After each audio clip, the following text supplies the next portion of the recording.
Hello friends, in this tutorial we will talk about vertex coloring and vertex chromatic number.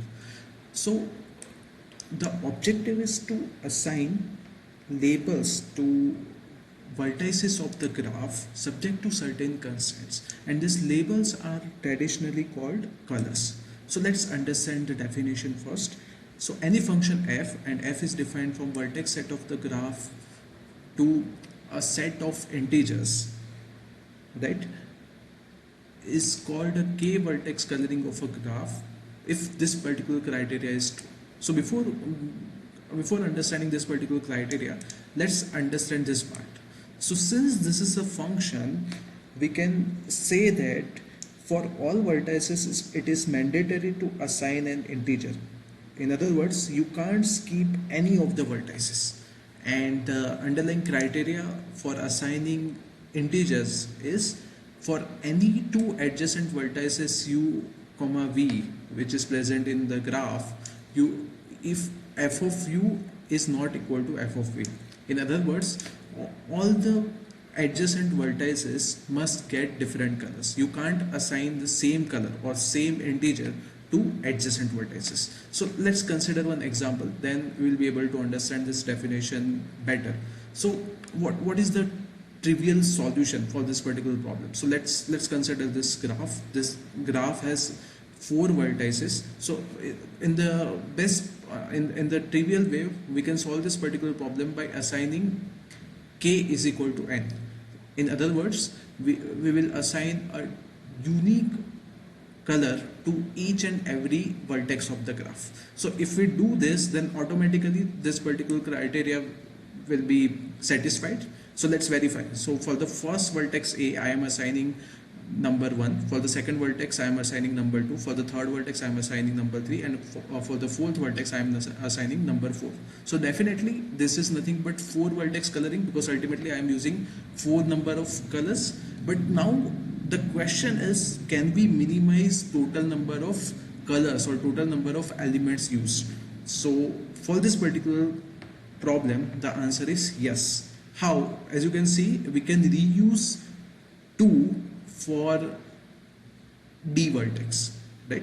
So now instead of 4, we are using only 3 elements, 3 colors. So this is nothing but 3 coloring of the graph. So the next question is, can we have 2 coloring for this particular graph?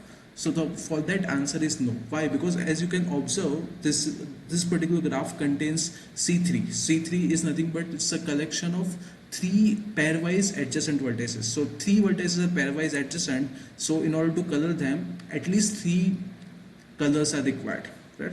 So therefore, we can't have 2 coloring for this particular graph. So from the definition, it's very much clear. If you have obtained k vertex coloring of any graph, then definitely you can achieve k plus 1, k plus 2, and so on. So the objective should be to minimize the value of k.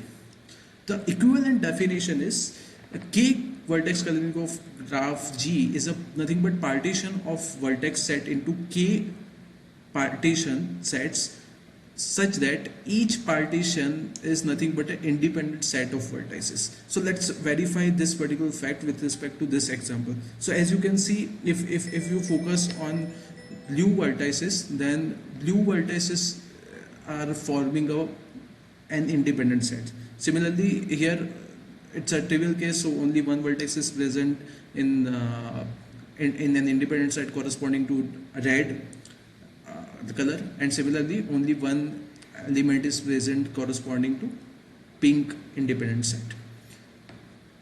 So it's the main idea here is, if regarding this equivalent definition, is basically we are going to assign the same color for non-adjacent vertices. So non-adjacent vertices will definitely form an independent set.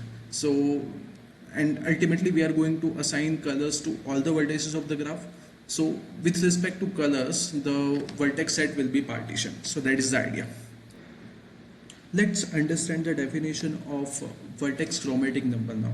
The minimum integer k such that G admits a k vertex coloring is called the vertex chromatic number of graph, and it is denoted by G. So this G is nothing but a Greek letter.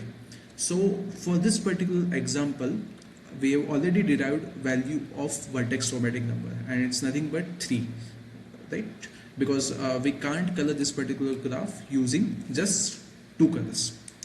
And one more observation here this particular coloring is not unique. Instead of this blue color, we could also assign pink color to this particular D vertex, and still for that particular coloring also the vertex coloring number is 3, right? So the vertex chromatic number is unique, but you can have multiple colorings corresponding to the same chromatic number. And the summary is the chromatic number is nothing but the minimum number of colors required to color the vertices such that no two adjacent vertices of the graph receive the same color. Thank you. Subscribe to my channel for more videos.